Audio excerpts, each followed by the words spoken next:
স্ক্রিনটা দেখা যাচ্ছে আই থিংক, তাই না? Yes, ma'am.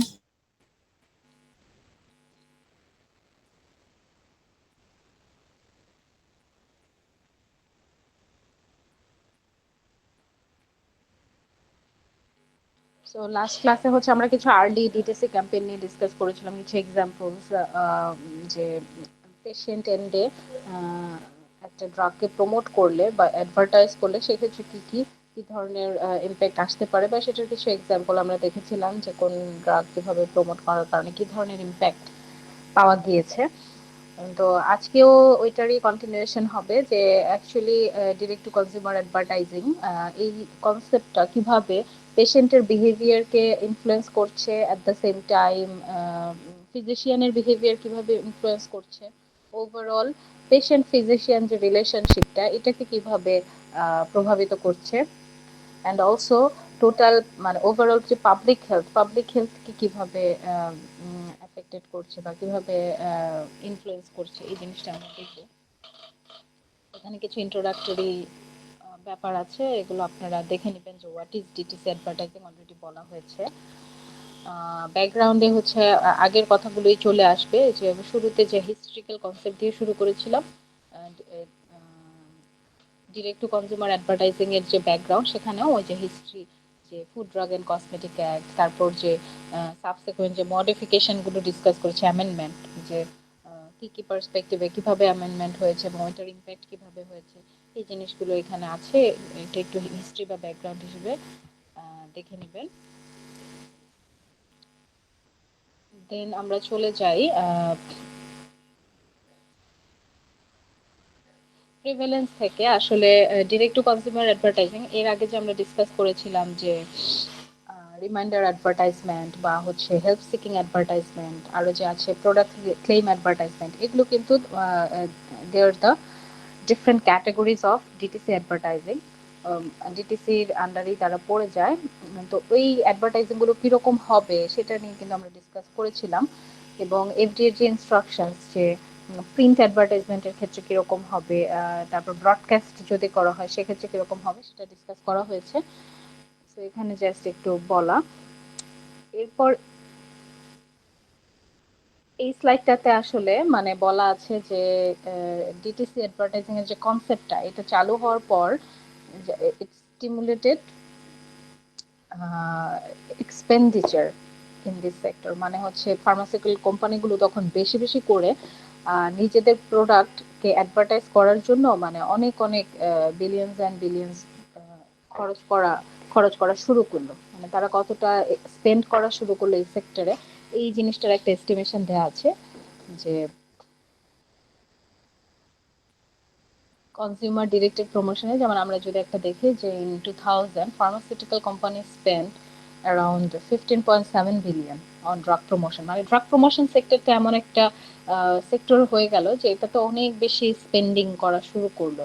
যেহেতু এটা যত স্পেন্ডিং করা হবে ততই কিন্তু মানে আর্নিং এর একটা চান্স থাকে। মানে একটা প্রোডাক্ট প্রমোশনের ক্ষেত্রে বা অ্যাডভার্টাইজ করার ক্ষেত্রে এক্সপেন্ডিচারটা যত বেশি, সেক্ষেত্রে যেহেতু অ্যাডভার্টাইজিং করে কি করা হচ্ছে, পেশেন্টকে ইনফ্লুয়েন্স করা হচ্ছে, তো এই প্রোডাক্টের প্রতি পেশেন্টের ডিমান্ডটাও অনেক বেড়ে যাবে, ultimately increasing the sales of that product. ওই প্রোডাক্টের কিন্তু সেলসও বেড়ে যাচ্ছে, ডিমান্ড বেড়ে যাচ্ছে, ইউটিলাইজেশন বেড়ে যাচ্ছে। তো এই জন্য কোম্পানিগুলো চেষ্টা করলো যে আর কি এমফেসিস দিল এই সেক্টরটাতে যে তারা অনেক বেশি স্পেন্ড করবে। যদিও তাদের যদিও তাদের হচ্ছে সরি ড্রাগ প্রমোশনের যে ইয়াটা একটা প্রমোশনাল বাজেট থাকে অ্যাডভার্টাইজমেন্টের ক্ষেত্রে, বা ড্রাগের প্রমোশনাল অ্যাক্টিভিটিস গুলোর ক্ষেত্রে তাদের একটা বাজেট থাকে।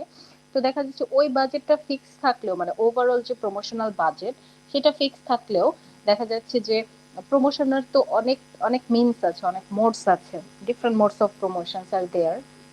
বিভিন্ন মাধ্যমে তারা প্রমোশন করে থাকে। ফিজিশিয়ান এন্ডে প্রমোশন করে থাকে, ডিটিসিটা তো কনজিউমার এন্ডে। তো দেখা গেল যে এই কনসেপ্টটা চালু হওয়ার পর থেকে যে কনজিউমার ডিরেক্টেড যে প্রমোশনটা, এটাতে এক্সপেন্ডিচারটা বেড়ে গেল, যদিও ওভারঅল বাজেটটা ফিক্সডই থাকে। বাট দেখা গেল যে অন্যগুলোতে একটু বাজেট কম করে হলেও কনজিউমার ডিরেক্টেড প্রমোশনে তারা বেশি বেশি খরচ করা শুরু করলো। তো এখানেই এই স্লাইডটা হচ্ছে ওটার এস্টিমেশনটা আছে আর কি, কিছু স্ট্যাটিস্টিক্স এখানে দেয়া যে কিভাবে আসলে কোম্পানিগুলো অনেক বেশি অ্যাট্রাক্টিভ। বোঝাই যাচ্ছে যে এটা অনেক অ্যাপিলিং একটা সেক্টর হয়ে দাঁড়ালো ফার্মাসিউটিক্যাল কোম্পানির ক্ষেত্রে। এখানেও সেকেন্ড স্লাইড, এই নেক্সট স্লাইড, এটাতেও এই মিলিয়নস এন্ড বিলিয়নস ডলার যা তারা স্পেন্ড করেছে এটাই আছে। এবার আমরা চলে যাই যে how DTC can influence public behaviour. আপনার হচ্ছে যে অলরেডি আমরা লাস্ট ক্লাসে কিছুটা ডিসকাস করেছিলাম যে পেশেন্টের ওপর বা কনজিউমারদের ওপর কি ধরনের ইম্প্যাক্ট এটা ফেলতে পারে। তো দেখা গেল যে এই কনসেপ্ট ইন্ট্রোডিউস হওয়ার পর থেকে যে ব্রডকাস্ট যে মিডিয়াগুলো আছে সেখানে এই অ্যাডভার্টাইজমেন্ট দেওয়ার রেটটা বেড়ে গেল। দেখা যাচ্ছে ওভার দ্য কাউন্টার মেডিকেশন হোক বা প্রেসক্রিপশন মেডিকেশন হোক, এই রিলেটেড অনেক অনেক ব্রডকাস্ট অ্যাডভার্টাইজমেন্ট আসতে থাকলো। নিউজ প্রোগ্রামস এর সময় বা দেখা যাচ্ছে সোপ অপেরা যেগুলো থাকে, এই যে এই ধরনের মানে ডিফারেন্ট প্রোগ্রামের মাঝে মাঝে এই ডিটিসি অ্যাডভার্টাইজিং গুলো আসতে থাকলো। তো মোস্টলি এই অ্যাডভার্টাইজমেন্ট গুলো they target older adults and women, মানে উইমেনরা যেহেতু বাসায় থাকে মোস্টলি, উইমেনরা যেহেতু বাসায় থাকে মোস্টলি এবং অ্যাডাল্ট পিপলরাও যেহেতু টেলিভিশনের প্রতি এক্সপোজড, তো দেখা গেল যে তাদেরকেই হচ্ছে টার্গেট করা হলো এবং অনেক অনেক অ্যাডভার্টাইজমেন্ট এখানে দেয়া হলো। এখানেও সেই এস্টিমেশন গুলোই আছে। আহ, এটা হচ্ছে মোস্টলি হচ্ছে ইউনাইটেড স্টেটস এর ক্ষেত্রে, এটা কিছু কিছু এস্টিমেশন এখানে দেয়া, আপনি এটা দেখে নেবেন।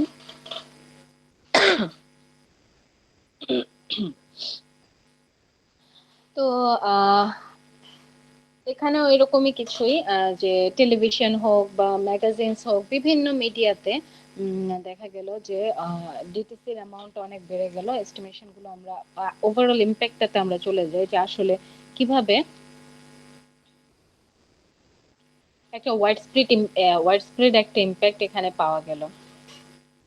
তো এই ডিটিসি অ্যাডভার্টাইজিং এর পর কিছু স্টাডি করে দেখা গেল যে কনজিউমার পারসেপশনটা কিরকম about the quality of advertisement, যে অ্যাডভার্টাইজমেন্ট গুলো যে দেওয়া হচ্ছে যে পিপল কিভাবে এটাকে পারসিভ করছে বা কিভাবে তারা নিচ্ছে, তারা কি আদৌ এটাকে পজিটিভলি নিচ্ছে অথবা কি নেগেটিভলি নিচ্ছে, কিরকম নেওয়া হচ্ছে, এরকম কিছু স্টাডি করা হলো। করে দেখা গেল যে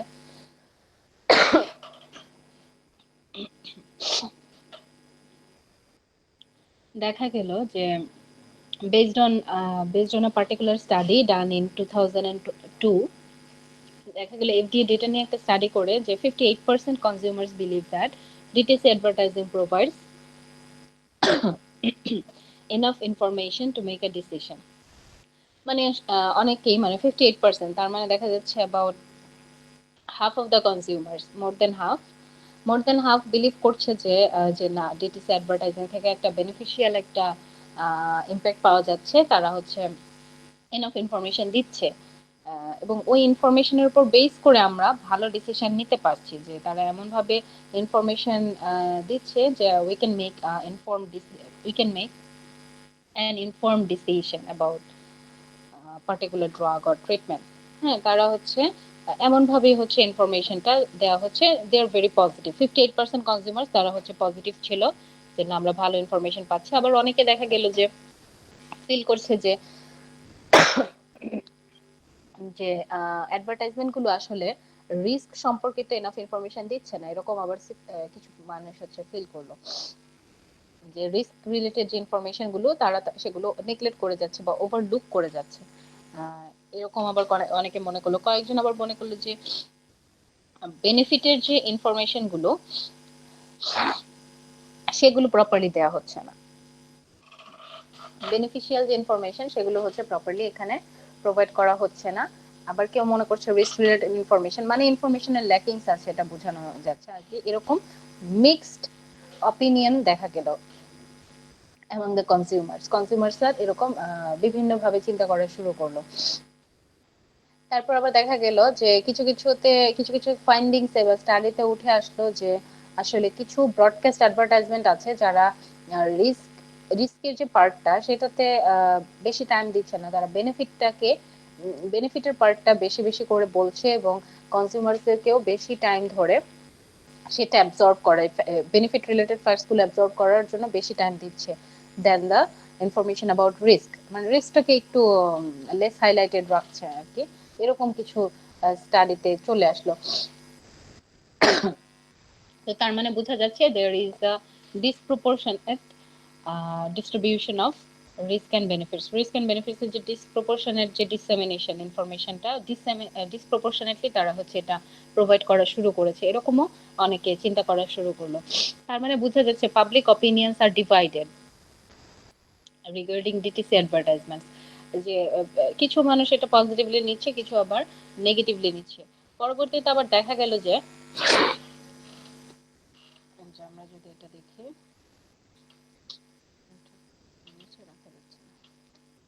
এনিওয়েজ কিছু ক্ষেত্রে দেখা গেল যে সিগনিফিক্যান্ট মিসকনসেপশনস, অনেকে আবার এটা নিয়ে মানে হচ্ছে মিসকনসেপশনস এখানে অ্যারাইজ করলো। কিভাবে যদি একটু এক্সপ্লেন করি, যে কেউ কেউ মনে করলো যে এই যে অ্যাডভার্টাইজমেন্ট গুলো দেওয়া হচ্ছে, এগুলো দেওয়ার আগে প্রপারলি এগুলো হচ্ছে এফডি এর কাছ থেকে অ্যাপ্রুভড, মানে হচ্ছে এফডি অ্যাপ্রুভালের জন্য এই ইনফরমেশন গুলো প্রপারলি সাবমিট করা হয়েছে প্রায়র টু রিলিজ, এই অ্যাডভার্টাইজমেন্টটা রিলিজ করার আগে প্রপার অ্যাপ্রুভাল নেওয়া হয়েছে। এটা অনেকে মনে করলো, অনেকে মনে করলো যে যে অ্যাডভার্টাইজমেন্ট গুলো দেওয়া হচ্ছে যে ড্রাগ গুলো সম্পর্কে, সেগুলো কমপ্লিটলি সেফ ড্রাগস গুলো এখানে আহ, ইয়ে করা হচ্ছে, অ্যাডভার্টাইজ করা হচ্ছে। আবার অনেকে মনে করলো যে এক্সট্রিমলি এফেক্টিভ ড্রাগস গুলো অ্যাডভার্টাইজ করা হচ্ছে। মানে এক একজন নিজের মতো করে এক একটা ভেবে নেয়। আসলেই তাই, আমরা যদি সোসাইটিতে দেখি পাবলিক অপিনিয়ন্স কিন্তু আসলে এরকম ডিভাইডেড, যে একটা সবাই কিন্তু একটা জিনিস সেম ভাবে পারসিভ করে না, পারসেপশনটা ডিফারেন্ট হয়। তো ওরা মনের মতো করে এক একটা এক এক রকম ভেবে নিল, কেউ ভাবলো যে এফডি অ্যাপ্রুভাল আছে এখানে, কেউ মনে করলো যে না এই ড্রাগস গুলো কমপ্লিটলি সেফ, অথচ অ্যাডভার্টাইজমেন্টে কি কি বলা আছে সেগুলো যাই বলা আছে সেটাকে তারা ভাবলো কমপ্লিটলি সেফ ড্রাগটা, আবার অনেকে মনে করলো এক্সট্রিমলি তারা ইফেক্টিভ। তো এখন এই যে পারসেপশন তো আমরা দেখলাম যে কি ধরনের পারসেপশন, তো এখন বিহেভিয়ারটা কিভাবে চেঞ্জ হলো, পাবলিকের বিহেভিয়ারে অনেক চেঞ্জ দেখা গেল যে মোস্টলি কিছু রেসপন্ডেন্টস বা কিছু কনজিউমার তারা কি করলো, after being expose to the advertisement পাওয়ার পর তারা মোর ইনফরমেশন তারা সার্চ করা শুরু করলো, which is a very positive thing. হ্যাঁ, তারা কি করলো, অ্যাডভার্টাইজমেন্ট দেখার পর তারা অনেক কনসিয়াস ফিল করলো এবং they started looking for more information regarding the drug. ধরেন তারা হচ্ছে ইদার অনলাইন সার্ভে করা শুরু করলো, অনলাইন সার্চ করে তারা মোর ইনফরমেশন সার্চ করলো ওই ড্রাগটা সম্পর্কে, অথবা দেখা যাচ্ছে তাদের ডক্টরকে আস্ক করলো, they obtain the additional information from their doctor. Mostly হচ্ছে ডক্টরের কাছে গিয়ে জিজ্ঞেস করো যে এটা কি আসলে, ডক্টর থেকে ইনফরমেশনটা নিল, ভ্যালিড ইনফরমেশনটা, এবং অলসো ফার্মাসিস্ট থেকেও কেউ কেউ নিল, কেউ কেউ হচ্ছে রেফারেন্স বুকস থেকে নিল, বা ইন্টারনেট সোর্স থেকে, মোস্টলি ইন্টারনেট সোর্সও একটা ডমিনেন্ট সোর্স। তো দেখা যাচ্ছে মোস্টলি ডিফারেন্ট মিডিয়ার মাধ্যমে ডিফারেন্ট সোর্স থেকে তারা হচ্ছে ইনফরমেশনটা নেওয়া শুরু করলো। তার মানে they are feeling conscious about the drug, তারা কনসিয়াসনেস একটা তৈরি হলো, একটা অ্যাওয়ারনেস তৈরি হলো, এবং তারা বেশি বেশি ইনফরমেশন তারা হচ্ছে সার্চ করা শুরু করলো। এভাবে পেশেন্ট বিহেভিয়ারটা একটা on a very positive note patient বিহেভিয়ারটা চেঞ্জ হলো, এটা একটা হতে পারে। আবার অনেক ক্ষেত্রে দেখা গেল যে ডিটিসি অ্যাডভার্টাইজিং এর পরপরই, মানে কোন একটা ড্রাগ এভাবে অ্যাডভার্টাইজ করার পর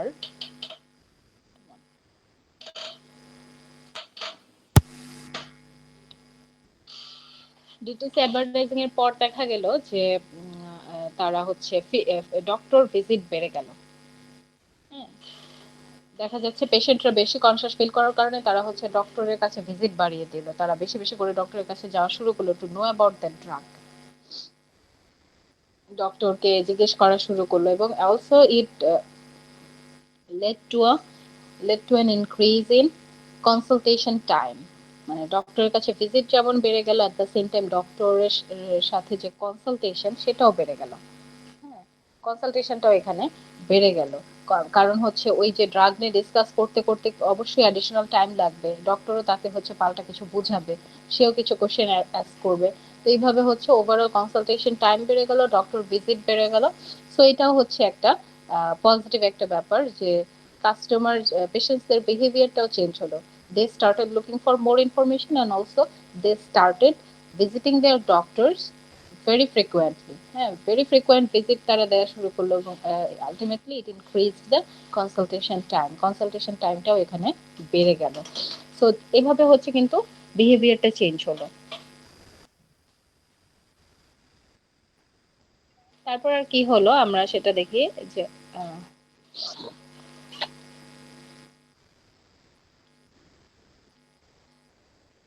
এখন চলে যাই যে actually how it impacted the physician patient relationship. এখন ফিজিশিয়ান পেশেন্টের মধ্যে তো একটা রিলেশনশিপ আছে, একটা ডায়নামিক্স আছে, সেই জিনিসটা কিভাবে এখানে ইম্প্যাক্টেড হলো।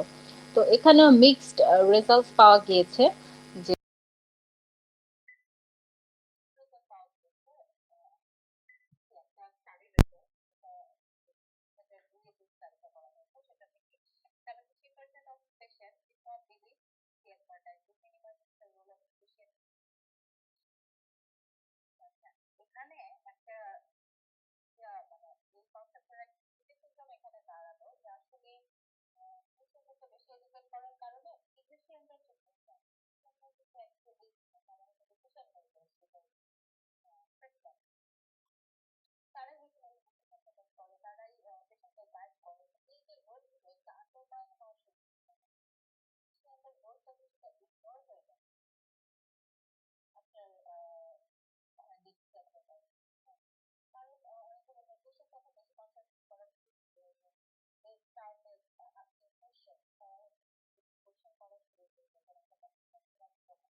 থাকবে, অনেক পেশেন্টকে দেখতে হয়। তো এক পেশেন্টকে বুঝাইতে গিয়ে তার কনসেপশন আলাদা করতে করতে গিয়ে কনসেপশন দূর করতে গিয়ে দেখা যাচ্ছে ডক্টরের টাইম অনেক বেশি।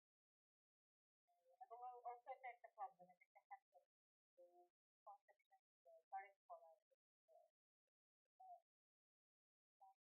ডক্টরের জন্য। আবার দেখা যাচ্ছে যে সেক্ষেত্রে ডক্টররা কমপ্লেন করলো যে রিকোয়েস্ট ফর আনরেসিভাল। আমরা লাস্ট ক্লাসে ডিসকাস করেছি যে এমন কিছু কন্ডিশনে ডিমান্ড করা শুরু করেছে ডক্টর কাছ থেকে, মানে ডক্টরকে একটা প্রেশারাইজ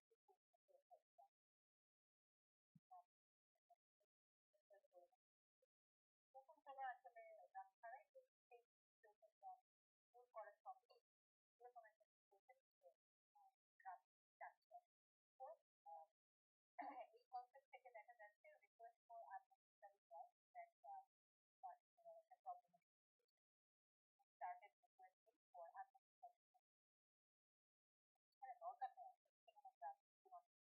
আবার দেখা যাচ্ছে এমন একটা সে ড্রাগ ডিমান্ড করছে যে নন ফার্মাকোলজিক্যাল থেরাপি দিয়ে, মানে উইদাউট এনি ড্রাগ দিয়ে ওই ট্রিট করা সম্ভব, ট্রিট করা সম্ভব। কিন্তু সিচুয়েশন আছে না যখন আসলে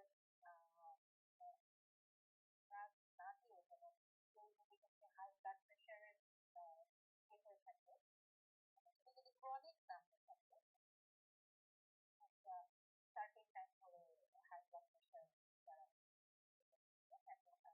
হাইপারটেনশনে যারা ভুগছে, তাদের ক্ষেত্রে কিন্তু অনেক সময় ফার্মাকোলজিক্যাল ট্রিটমেন্টের দরকার নাই, লাইফস্টাইল মডিফিকেশন করে কিন্তু ট্রিটমেন্ট করা সম্ভব। যদি সেটা ক্রনিক না হয়ে থাকে, তাহলে লাইফস্টাইল লাইফ কিমোথেরাপি এক্সারসাইজ বা হচ্ছে একটু খাবে সবটা একটু রিডিউস করা খাবার, মডিফিকেশন দিতে সম্ভব।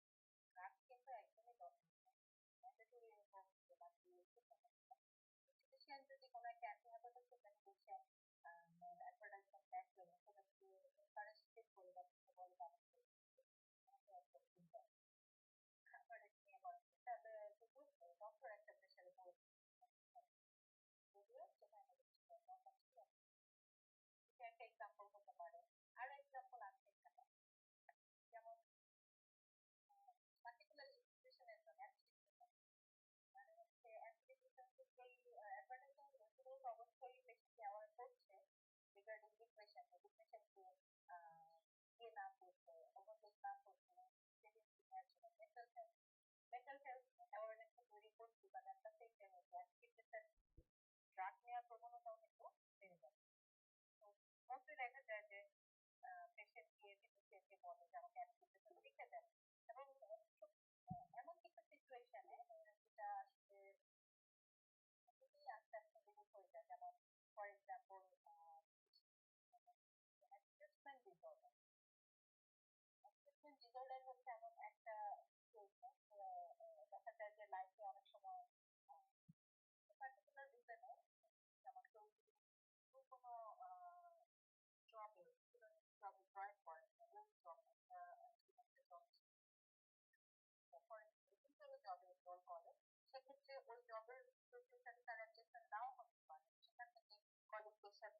এই হচ্ছে একটু মেডিকেল টার্মস এখানে থাকতে পারে আরো ইনফরমেশন আছে মেজর স্টেটমেন্ট দিয়ে যারা বুঝতে পারছে দেওয়া থাকে সবই দেওয়া থাকে তারপরে পেশেন্ট কনফিউশন জেনারেট করতেই পারে আসলে তার তো সব ব্যাপারে সে নলেজেবল না তার কিন্তু ওয়াইডার একটা ভিউ নাই রিগার্ডিং দ্যাট এরপর ওয়াইডার আউটলুকটা নাই সেজন্য সে কিছু জিনিস আমার কাছ থেকে শিখতেই পারে এবং অংশ ড্রাগ থেরাপি ক্ষেত্রেও পেশেন্ট হচ্ছে এম্পাওয়ারমেন্ট করে আননেসেসারি ড্রাগ ইউজ করতে পারে এই এই দুটো পয়েন্ট একটু নেগেটিভ বাট পজিটিভ কিছু পয়েন্টও আছে যেমন পেশেন্টের পাওয়ার ফিল করবে পেশেন্ট মোর কনসিয়াস ফিল করবে অ্যাওয়ারনেস থাকবে রিগার্ডিং দ্য ড্রাগ এবং অলসো যে পেশেন্ট হচ্ছে ফিজিশিয়ানের কাছে যাচ্ছে এবং ওই ড্রাগ নিয়ে ডিসকাস করছে এটাতেও কিন্তু তার হচ্ছে ইনফরমেশন আরো তারা more and more information feel করছে ডক্টরের কাছে এবং আরো জিনিসগুলো আরো বেটার ওয়েতে বুঝতে পারছে তো তারপরে হচ্ছে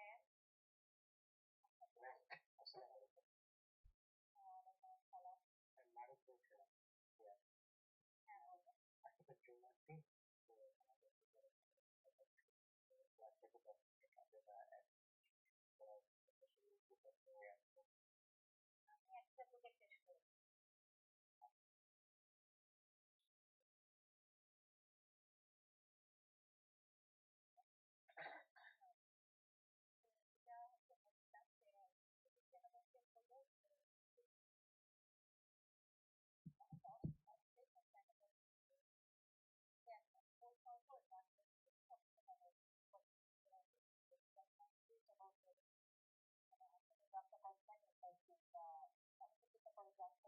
বলছিলাম যে আমাদেরকে বলবো সম্পর্কে একটা কনসেপশন এখানে অ্যারেঞ্জ করে এবং অংশ দেখা যায় ফিজিশিয়ান পেশেন্ট রিলেশনশিপটা একটু একটা চেঞ্জ সিচুয়েশনে চলে যায় যেহেতু ফিজিশিয়ান তার ফিজিশিয়ান তো আসলে ডিসিশন মেকার অনেক সময় দেখা যায় পেশেন্ট তাকে প্রেশারাইজ না পেশেন্ট হচ্ছে ডিমান্ড করে যখন আমাকে ডক্টর দিতে হবে তখন ফিজিশিয়ান প্রেশারাইজ একটা প্রেশার ফিল করছে তাতে আবার দেখা যায় আনরিয়েলিস্টিক ডিমান্ডটা না করে তার মতো থেকে তার ওভারঅল পেশেন্টের যে সিচুয়েশন একটা পেশেন্টের ক্লিনিক্যাল কন্ডিশন ক্রাইটেরিয়া আছে আদৌ সে একটা ড্রাগের জন্য সুইটেবল ঠিক কিনা এই জিনিসগুলো তো আসলে পেশেন্ট বুঝে না আর ওভারঅল যে সম্পর্কে প্রোগ্রেশন ক্যারেক্টারিস্টিক সম্পর্কে পেশেন্টের ফিজিওলজিক্যাল যে সিচুয়েশন সেগুলো সম্পর্কে পেশেন্টের আসলে আইডিয়া থাকার কথা তো এই সুইটেবিলিটি অ্যানালাইসিস করে আসলে ফিজিশিয়ান যদি পেশেন্টের ডিমান্ডের না করে তাকে বাদ দেয় তখন পেশেন্ট করে স্টার্ট আসলে কোশ্চেন সে হচ্ছে তখন কোশ্চেন করে হবে এই দিলো কিনা ডায়াগনোসিস ঠিক মতো করেছে কিনা বা এই মেডিকেশনটা কেন স্পেশালিস্ট সাথে তখন কোশ্চেন করা শুরু করে এটাও একটা দিক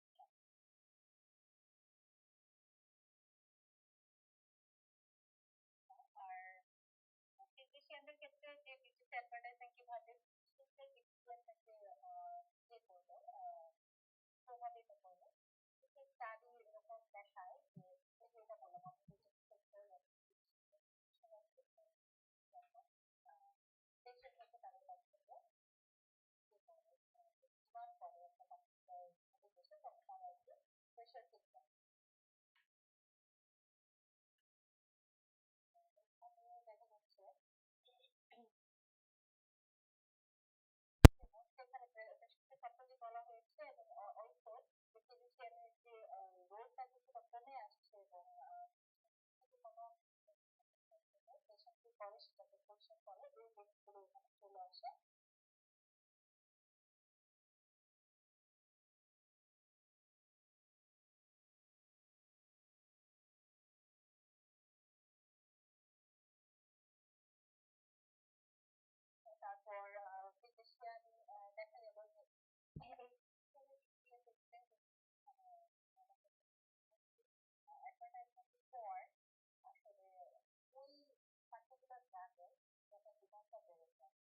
তখন দেখা যাচ্ছে যে ওই ড্রাগটা কন্টিনিউ করার রেটটাও বেড়ে যায়। ফিজিশিয়ানরা তারা কি করে, তারা হচ্ছে ওই ড্রাগটা প্রেসক্রাইব করা শুরু করে। তারাও তারপর কি করে, due to the demand, big demand, they start prescribing the medicine. যেমন হচ্ছে অ্যান্টিডিপ্রেসেন্টের কথা অলরেডি বলেছি, অ্যাডভার্টাইজমেন্ট পর দেখা গেল more likely to prescribe antidepressant for standardized patients with depression. Patient request করার পর থেকে, মানে ফিজিশিয়ান যদি আগে নাও চায় যে আমি অ্যান্টিডিপ্রেসেন্ট প্রেসক্রাইব করবো, বাট আফটার দ্য রিকোয়েস্ট পর তারা হচ্ছে মোর লাইকলিহুড করে তারা প্রেসক্রাইব করবে। এটা একটা ফিজিশিয়ান চেঞ্জ হলো, নাও করতে হবে তারা অ্যান্টিডিপ্রেসেন্ট বেশি বেশি প্রেসক্রাইব করছে।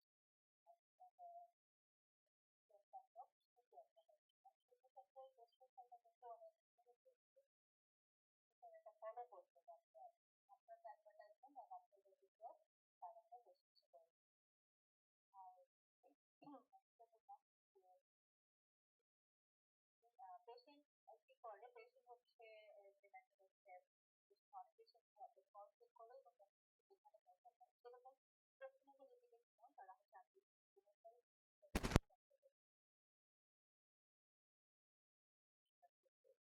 তো ওভারঅল যে পাবলিক হেলথ যে একটা ফিল্ডে বেশি অ্যাডভার্টাইজিং, পাবলিক হেলথে দেখা যাচ্ছে যত বেশি অ্যাডভার্টাইজিং তত বেশি সেলস তত বেশি হবে এবং আলটিমেটলি কিন্তু পেশেন্টরা ডক্টরের কাছে যাবে বেশি। তার মানে ডক্টরের কাছে কিন্তু যাচ্ছে, ডক্টর ভিজিট দেওয়ার একটা ব্যাপার আছে, ডক্টর যদি যত বাড়বে তত কিন্তু এখানে এখানে একটা খরচ হচ্ছে পেশেন্টের। আবার ডক্টর যখন ওই ডক্টর প্রেসক্রাইব করবে সেই ডক্টরটা কিন্তু চিন্তা করে। তো ওই ডক্টরকে ভিজিট দেওয়া এবং ওই ড্রাগ কেনা এটা করার কারণে দেখা যাচ্ছে ড্রাগের কস্ট, হেলথ কেয়ার কস্টটা বেড়ে যায়। পেশেন্টের এটা হচ্ছে যে কস্ট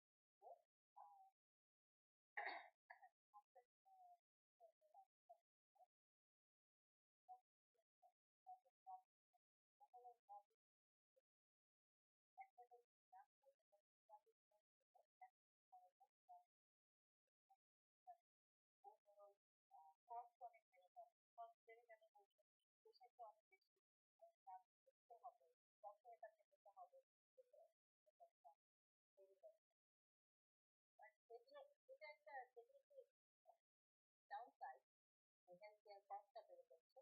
কিন্তু একটা সাইড হলো, পজিটিভ সাইড হলো যে পেশেন্ট আর এখন এই ডিফারেন্ট টাইপস অফ পেশেন্ট অনেক বেশি কম। আছে যে health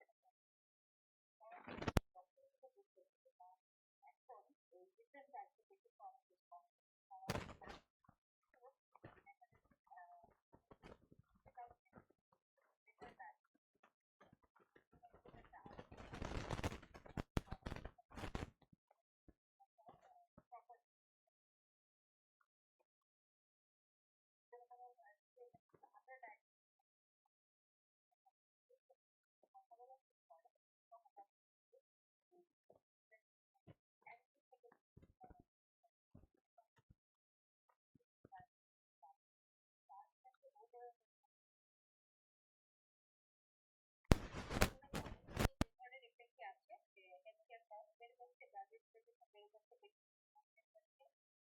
at the same time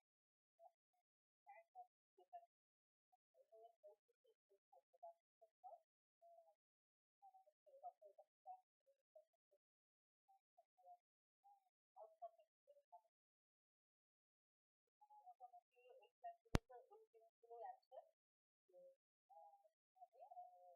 physician R last 5 মিনিটে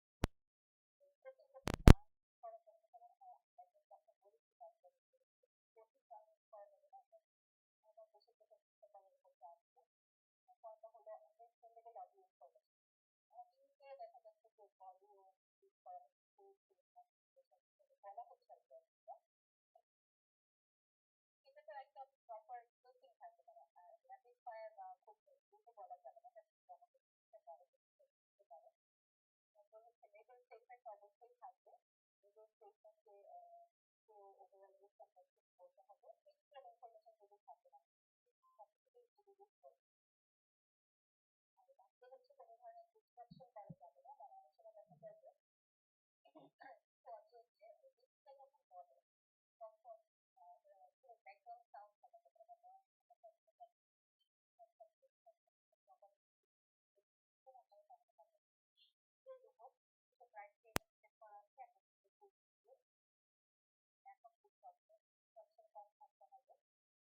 টেক্সচুয়াল ইনফরমেশন গুলো রিডেবল দিতে হবে স্টেটমেন্ট গুলো প্রপারলি প্রেজেন্টেড হতে হবে এবং অবশ্যই কম্পিউটার ফ্রেন্ডলি রিভিউজ থাকতে হবে অডিওগুলো ক্লিয়ার হতে হবে সেগুলো হচ্ছে আপডেটেড রুল আজকে এর সাথে আমরা একটু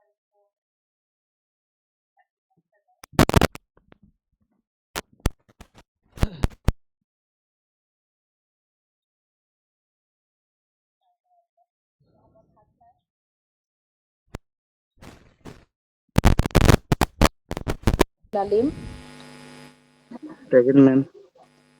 Adnan Shakib, Present, ma'am. আম্মারা Laika,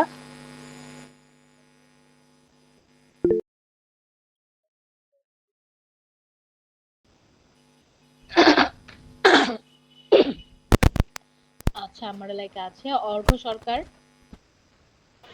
Present, ma'am. Azrin করিম, Present, ma'am. Present, ma'am.